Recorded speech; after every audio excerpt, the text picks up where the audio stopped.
Hotep. This video is an exception, hence why it's public.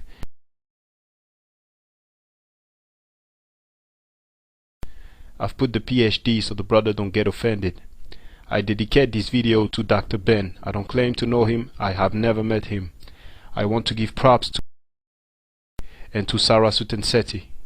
In the video, Allah is not in Nubia, I showed you what Sarah means, and in the video Why Liars Hate Kemet, I showed you what Suten means. So the least I can say as far as I'm concerned is that the brother is standing up to his name. Hotep to both of you brothers. Now let's get right into it. In the name of Allah, who came in the person of Master Muhammad. Hold up. If you Arabas Negroes had logic and common sense, we could stop the video right there. But since you refuse to admit the obvious, I have to put you in check. I got this picture from the official website of the Nation of Islam.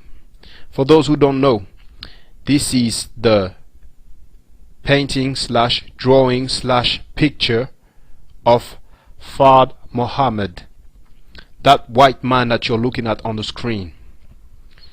Now these Arabas Negroes say, I don't know how they managed to say that, they say that this is a black man. Some try to be slick and say that he's mixed raced. He's mixed. As far as I'm concerned, I see a white man on the screen. I don't see no mixed race person. I don't see no black person. This is a white man. Isn't it ironic that you call him master?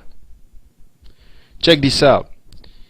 If any of us go to KMT and tell the people who live there now, on the walls there, depicted, painted, sculpted, this is our ancestors, and nothing they can say about this. But you little homies, if you go to Arabia, Saudi Arabia, Mecca, and you say, hey, my Muslim brother, look, I have a picture of Allah. By the time you finish that sentence, your head will be spinning about 20 times in the air. They will cut your head off.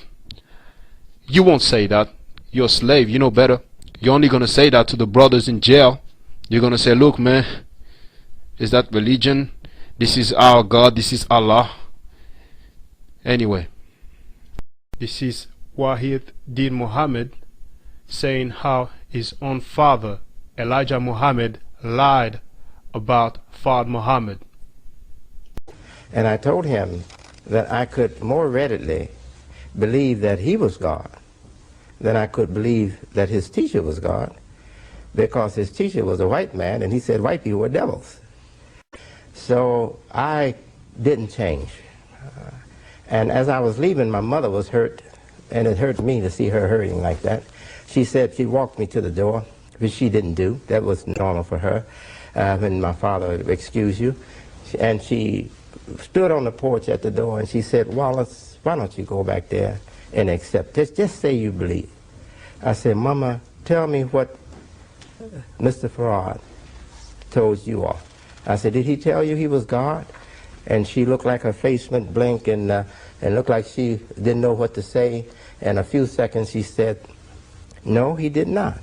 So in fact, he told us to not even call him prophet. Said that was too big a title for him. Then I said to my mother, how can you ask your son now to accept a man as God who told you prophet was too big a title for him? In February,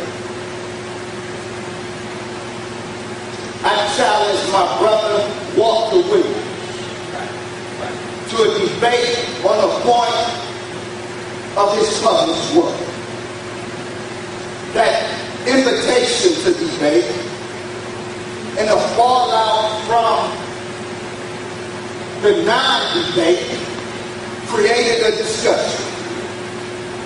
And that discussion revealed and brought to the surface a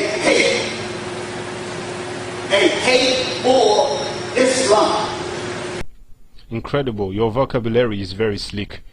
1,000 years of slavery, rape, castration, murder, enslavement. We're supposed to love that. Maybe Islam has a hate for us, The people running Islam are the Arabs, no matter what you say. You Arabized Negroes need to get your butt up and go and live in an Arab country for a year and come back, holler at me and tell me how nice it was amongst your Muslim brothers. How come you don't talk about no hate with the genocide that's going on in Sudan? As a matter of fact, Wesley Muhammad, will you publicly condemn the Sudanese president for what is going on in Sudan? Will you publicly condemn the Sudanese government for what is going on in Sudan? I'm sure you won't, as a good slave.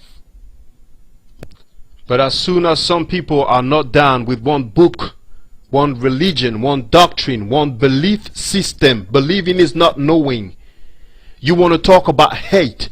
That's incredible. And as a matter of fact, Walter Williams basically said that Muhammad never existed. You want to prove him wrong? Provide some archaeological evidence for Muhammad during his lifetime.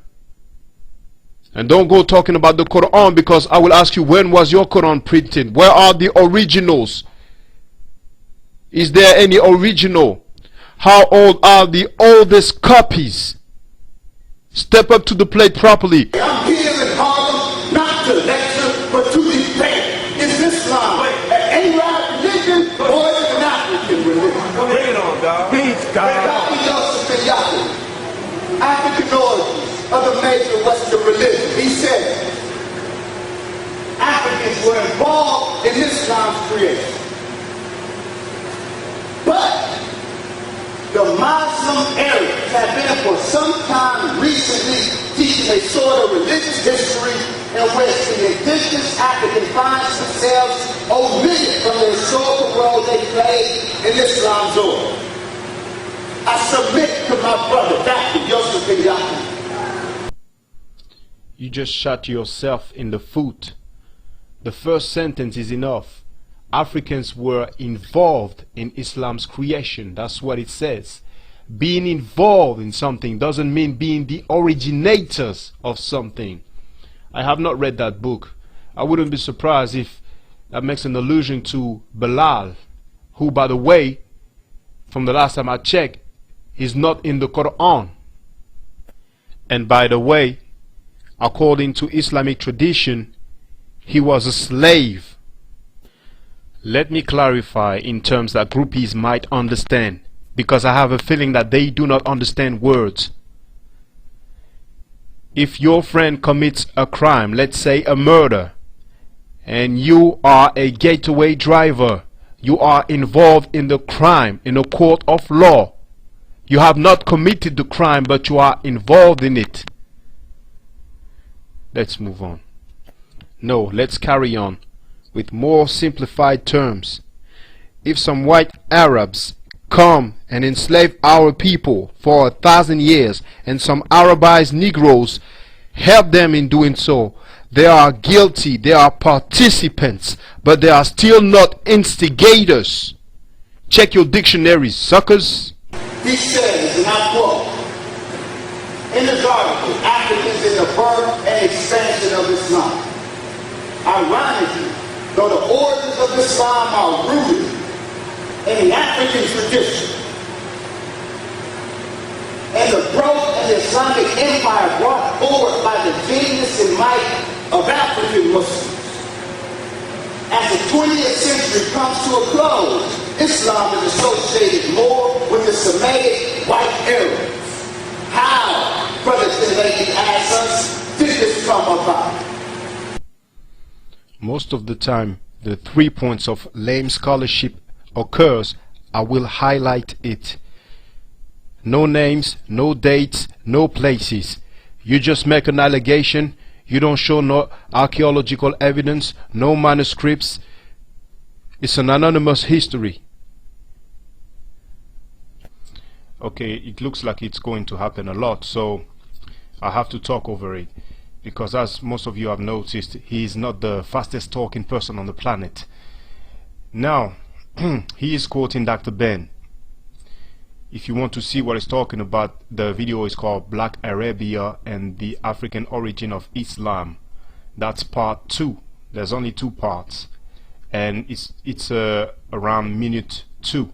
Okay, so go and have a look. But once again, no names, no dates, no places. So quote whoever you want. It's still lame scholarship because you need to make your point.